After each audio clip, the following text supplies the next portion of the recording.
జగన్మోహన్ రెడ్డి గారి జన్మదినోత్సవాన్ని పురస్కరించుకొని cake cut చేయవలసిందిగా సజ్జల రామకృష్ణారెడ్డి గారిని కోరుకుంటూ వారికి సహకరించవలసిందిగా పార్టీ పెద్దలందరినీ కూడా రిక్వెస్ట్ చేస్తా ఉన్నాం. వర్ధిల్లాలి జగన్మోహన్ రెడ్డి గారి నాయకత్వం. Happy birthday to Jagananna. Birthday to Jagananna.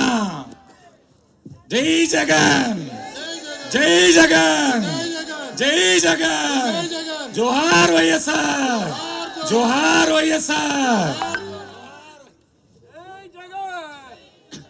ఇప్పటికే అందుతున్నటువంటి సమాచారం ప్రకారం ఆంధ్ర రాష్ట్రంలో కాదు, తెలంగాణలో కాదు, భారతదేశంలో కాదు, ప్రపంచవ్యాప్తంగా తెలుగు వాళ్ళు ముఖ్యంగా ప్రజాస్వామ్యాన్ని కాంక్షించే ప్రజాస్వామ్యవాదులందరూ కూడా జగన్మోహన్ రెడ్డి గారి పుట్టినరోజుని పెద్ద ఎత్తున